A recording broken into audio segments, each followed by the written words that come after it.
This episode is brought to you by Amazon. Sometimes the most painful part of getting sick is the getting better part. Waiting on hold for an appointment, sitting in crowded waiting rooms, standing in line at the pharmacy, that's painful.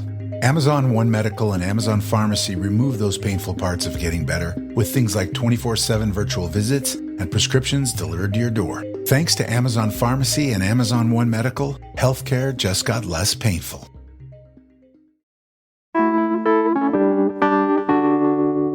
If you're still sorting out your New Year's resolutions, here's an idea for one that's actually fun. Step out of your usual neighborhood routine and go explore our region a bit more. And while you're doing it, why not start with the suburbs?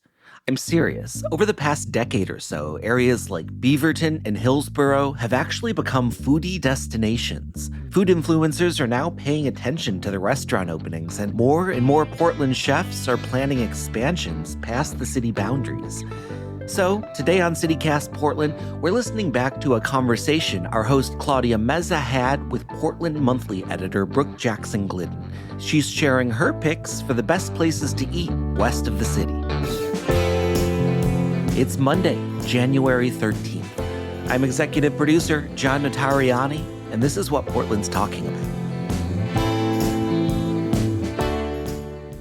Brooke, what makes the food scene in Beaverton and Hillsboro so different from Portland and yet so special? I mean, I think that it's been really cool to see how the culinary scene there has shifted over time.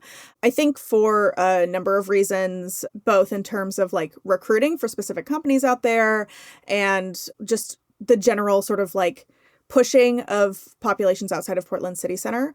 You have quite a few specific cultural hubs there. Mm-hmm. And that means that you have a lot of really exciting foods from around the world in that area. And for a long time, it would be the place to find those foods when they didn't really exist in restaurants in the Portland area. Right. So I think that just looking over food in Beaverton and Hillsboro for a long time, it was the place to go if you wanted to find really great regional Indian food or, really great Korean food. For a long time, I believe it was the only place that had a Puerto Rican restaurant in Greater Portland, if I remember correctly. And I think over time, as there's been more interest, as more people have moved to Beaverton, as there's been more investment, you just also are seeing Portland chefs getting excited about that area as well. And there are some really cool restaurants that have opened there recently that are adding something else to the Beaverton scene that there just hasn't been historically. So now you have this really exciting mix of all sorts of different types of restaurants. You have places where you can go and get just a really quick snack, or you can go and get a tasting menu, and that whole range is right there. Just a quick drive away from downtown Portland.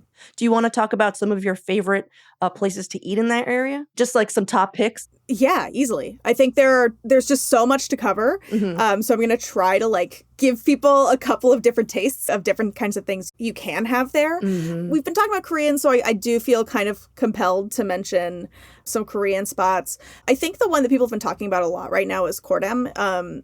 It is a newer Korean restaurant in that area, and it's become wildly popular, at the point where there's now 1 or 2 hour long waits. So it's really, you should get there before open. Mm-hmm. But what I really like about it is they have this really wide selection of banchan. So the little snacks that you eat while you have a meal. And they have things like that raw marinated spicy crab that people have been really seeking out, lots of really cool stuff. I really they make a yukgaejang kalguksu. Kalguksu are knife cut noodles. They're putting them in this spicy beef soup. So it's really, really good. And I think it's well balanced by the banchan there. So I think that's typically my move there. For something that's been there longer, I really like Always Spring. It's kind of in the G Mart there. So not the H Mart, but the G Mart in that area. Oh, I know about that G Mart. Yeah. You know about the G Mart. They have that little restaurant there. It's called Spring or Always Spring. I think the name has changed over time. But They make one of my favorite sundubu jjigaes there. So like that, like if you like that soft tofu stew. Tofu jjigae, yeah. Yeah, super, super tasty. I really like its comfort food. And in the summers, they're naengmyeon, so like cold noodles, really tasty. So that's kind of what comes to mind for me for Korean food. Well, let's talk about Indian food as well. Because I mean, to be honest, like if we're going to go into Korean food, we have so many amazing Portland Korean food influencers that like 100%. freaking kill that shit. And to be honest, I'm like, we're going to have them on. Like for one, I know that Eater just did something with the Korean mama. I'm so hungry. Yeah, so the Korean mama, actually, she's lived in the Portland area for like 3 decades, and she actually used to run a restaurant in Beaverton. Wow. They had like a burger place. It was either in Beaverton or Hillsboro, and now goes out to eat with her son all the time, and they're really, really sweet if you don't follow them already. But also you'll find really great Korean food recommendations from them in that area, and also just recommendations in that area too. Yeah, which is awesome. And then also there's another Beaverton Korean food influencer named Yvette Chow, but Chow is spelled, like Italian Chow. We'll link all this. So if you want to go deeper with Korean food in Beaverton, those are some 2 wonderful resources. But let's talk about some Indian food as well. I don't think people know how huge of a cultural spot that is there. Like there are actual Bollywood nights at movie theaters. People dress up and they bring in food, and it's like so awesome. Like I had the complete surprise and honor of like being whisked into one accidentally because I was doing some stuff for the Portland like International Film Festival, and they're just like, hey, we got to wrap this up because Bollywood's coming through. And then the people were just like, you can stay. They're just like, we just do this so we could feel community, basically. That rules. And it's so cool. Yeah. So tell me about like some of that Indian food. Yeah. So I like to go out and go to this place called like Indian Sweets and Spices because, again, I don't think there is a place in Portland that's quite like this. It's like it specializes in these like Indian desserts. And it's a really, really fun place to find those things. They also do, like lots of different types of chats, so snacks, but you have a ton of options right there, and you can go for a full meal. It's just really like you kind of can choose your own adventure there. Like if you just want to grab some desserts to take home, you can do that, or you can like get a full meal there. So I really, really like that spot, and it's been around for a good amount of time. Yeah. I also hear there's really good sushi in Beaverton. I remember there used to be like high-end, like people would go to Beaverton just for the sushi. Do you know what I'm talking about? Yes. For sushi specifically, there's this really great spot called Yubi that I really, really like. And they are dry aging a lot of their fish. And it just develops such an incredible depth of flavor when you do that. I think that their salmon, when I had it there, was really amazing. If you can get chutoro when it's there, it's worth it if you're a tuna person. Yeah, it's a tuna belly. Yeah, I think the quality of fish there is great, and they have really good, like, super fresh stuff. So depending on what you're looking for, they can do both really well. Yeah, it's not, like, super cheap, but it's also not, like, insanely expensive. Like, you're not going to go in there and it's $200, you know what I mean? Which we can't say about a lot of Portland sushi. Yeah. Bang for your buck wise, like, I mean, it's definitely not like the cheapest, but I think for the quality of fish you get, you're still spending like under $50 for like a chef's choice set of like sashimi or whatever. So, that is becoming rarer and rarer in Portland. Yeah.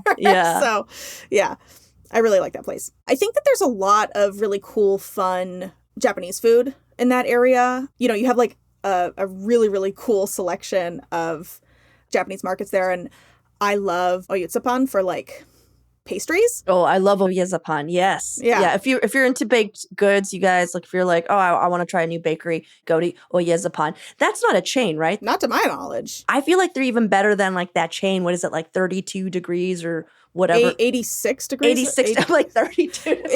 That chain, which I believe is Taiwanese. Yeah, I think they do a better version of that. All right, well, let's take a quick break here. And when we come back, more places to try out in Beaverton and Hillsboro.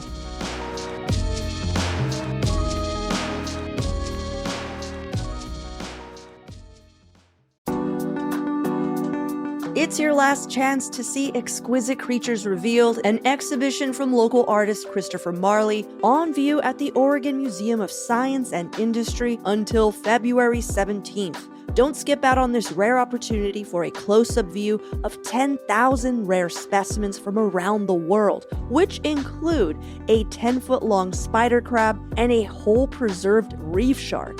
Audiences are calling this exhibit one of the most beautiful they've ever seen and a truly magical experience. So this is definitely one experience you do not want to miss. You can see exquisite creatures revealed at OMSI until February 17th. Get tickets today at omsi.edu. That's omsi.edu.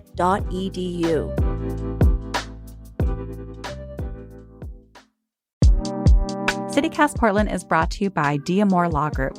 Let's face it, sometimes bad stuff happens. A serious injury, a catastrophic accident, or even a wrongful death.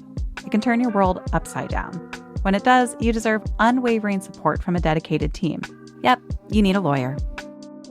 D'Amour Law Group has over 30 years of experience protecting the rights of Oregonians. Their team of skilled attorneys, led by distinguished trial attorney Tom D'Amour, will work tirelessly to make sure your voice is heard and your rights are protected.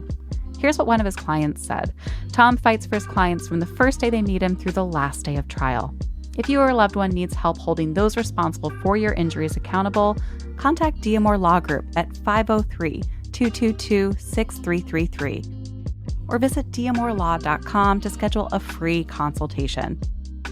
They are committed to fighting for the justice and compensation you deserve right here in Portland.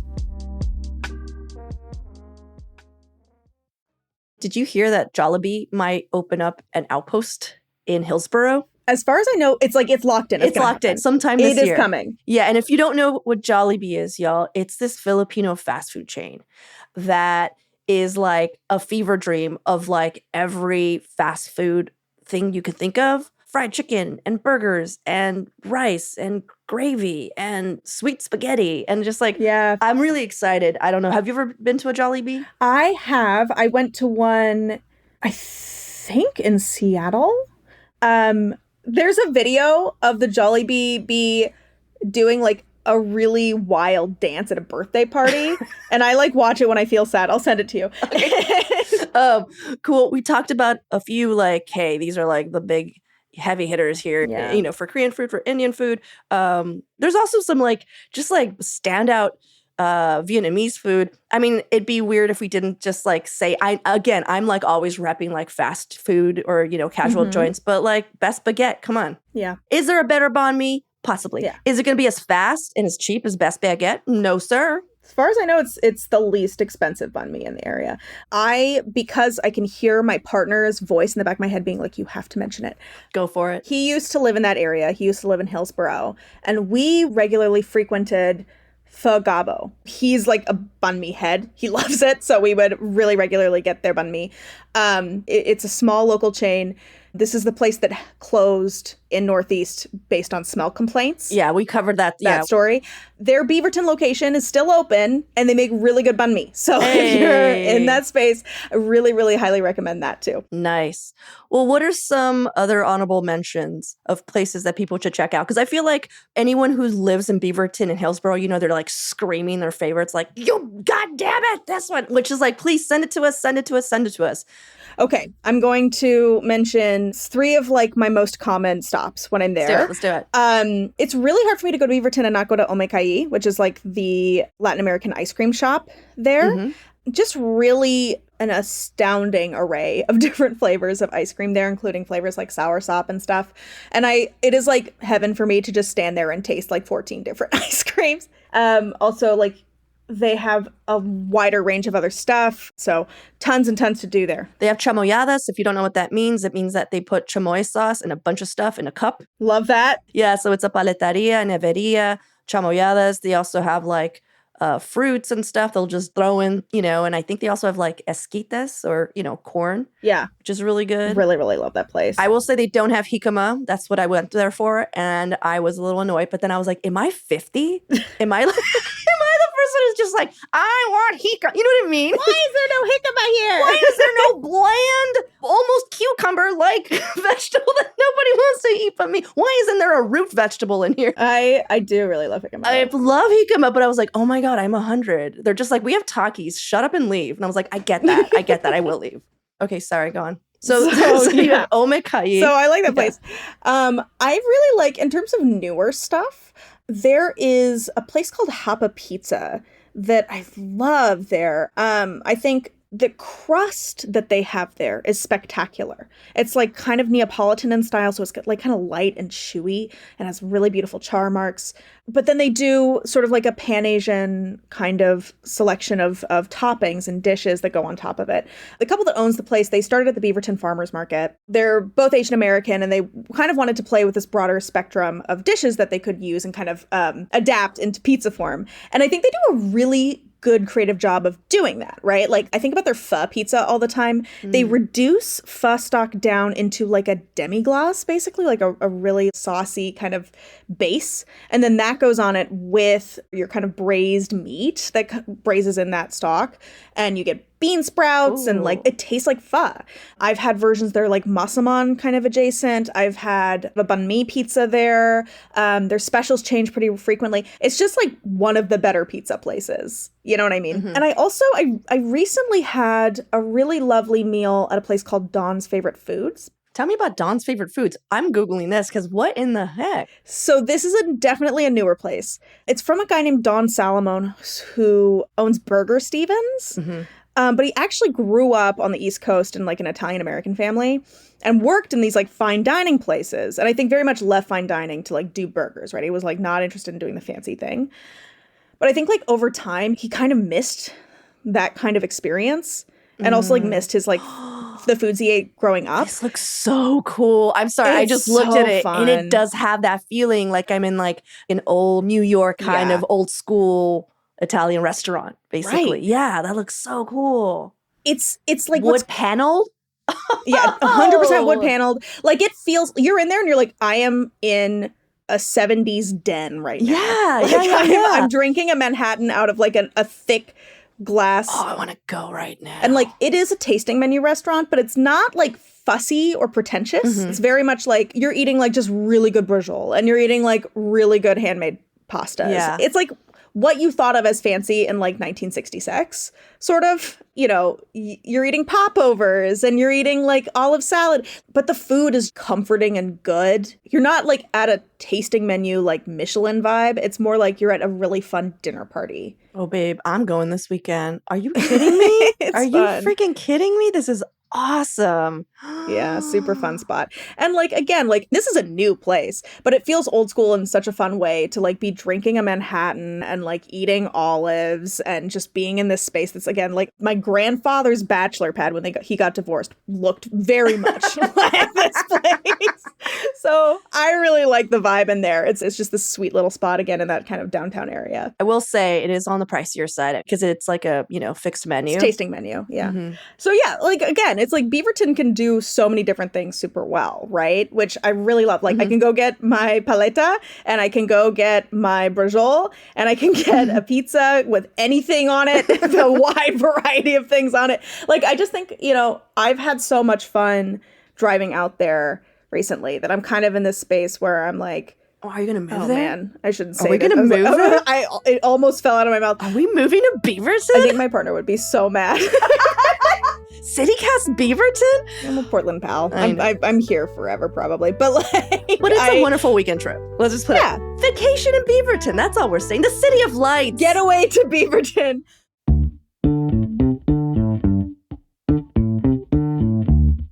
That's all for today here on CityCast Portland. Thanks so much for listening. If you enjoyed the show, please share it with a friend, rate or leave us a review. It really does help us out. We'll be back tomorrow morning with more from around the city. Until then, see you at Slim's.